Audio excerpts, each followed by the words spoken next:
Well, and it's changing Hollywood. I mean, Yeah. look what happened. Disney and Fox, their studios won a lot of awards last night. They're merging.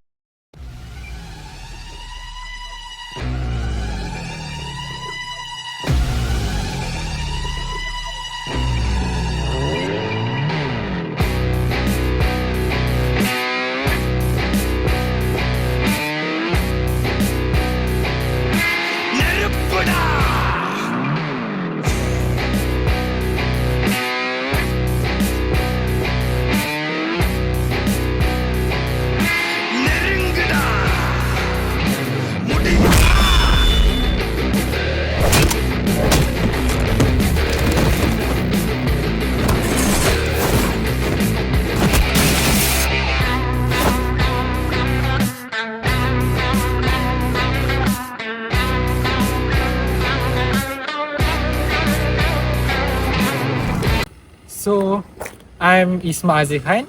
My name is Daniel Hazim. We are hosts for the Netflix and Blockbuster. Let's go to our Let's go. podcast. Hi, welcome to our podcast. My name is Daniel. With my partner here, Isma Azil Khan. We are talking about the biggest business lesson ever: disrupt or be disrupted. Today is about Blockbuster versus Netflix. So, we have a special panel here. Azim, Muaz, Abbas and Amsha. Welcome to our podcast. Hi. Okay, so Hazim, please tell me, how did Netflix actually start this fight? For me, Netflix didn't try to beat Blockbuster by opening more stores, but they changed the game. Instead of making people go out to rent movies, they used mail delivery.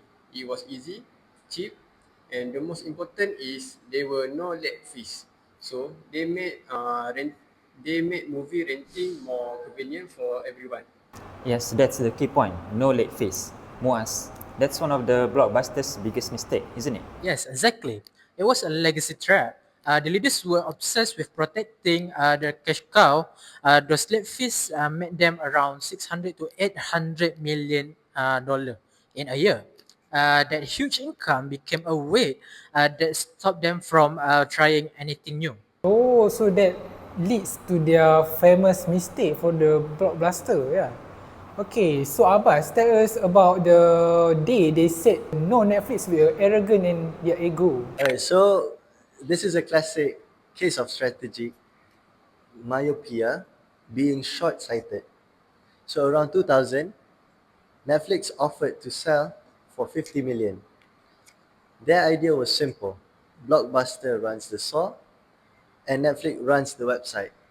So the Blockbuster executive, feeling safe with their thousands of stores, reportedly laughed the offer away. Oh, okay. Wow, that's a poor decision Yeah. that cost them a billions. So Amsha, please tell me, what did Blockbuster do and why they failed? For me, I think they were too late. They launched their online service in 2004. Meanwhile, Netflix has launched seven years ago, and the big idea was hybrid service that's called Total Access, but it was an execution mess. They were actually losing about $2 for every customer who used it, and they were fighting themselves, strategy, and keep the change. So their profitable kill their commercialization lah. Oh, okay. Hazim, let's talk about the Netflix next move. How their after email order, what's their big leap? For me, Netflix didn't stop at DVDs, but they knew DVDs would last forever, so they started streaming in 2007. They were brave enough to replace their own business before someone else did. That's what kept them ahead, which is always moving forward instead of staying stuck. I see. That's quite a good statement. Yes, Okay. I agree. So Muaz, could you please tell me what the framework that Netflix do that they take a huge risk for streaming and original shows? Alright, Daniel. What they use real option theory. They didn't bet anything at once, but they invested small amounts at first, like buying an option on the future. That only spend more money once the technology improve. when they started making original shows, they used their powerful customer data as their starting point. Alright, not only that, Moaz, to add on to your point, Yes. the data is the key. So Blockbuster's work was about physical stuff, getting DVDs in and out, and Netflix work was about data science, improving their recommendation engine. The constant digital transformation meant they know what their customer wants before the customer even knew. Wow, there's a huge difference in how Netflix do their business and with a Blockbuster. So Amsha, what's the final lesson about their cultures? Good question, Isma. I think the differences in organization ability to be efficient in management of today business. Netflix had a freedom to run the DVD business and build the new streaming business every day. Meanwhile, Blockbuster had deep organizational inertia compared to Netflix. Blockbuster was too slow because every new idea had to be approved by people running the massive and physical, but dying in stock. I see. So to summarize it, Blockbuster's past success is what made them blind, leads to their Yes. downfall because Yeah, right. they stick to their tradition as a DVD, physical store DVD renter.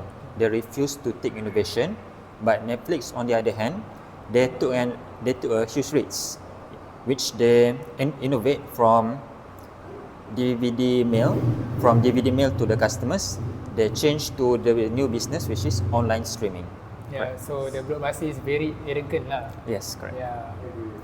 So yeah, this very crucial lesson for any business facing a new AI and new technology.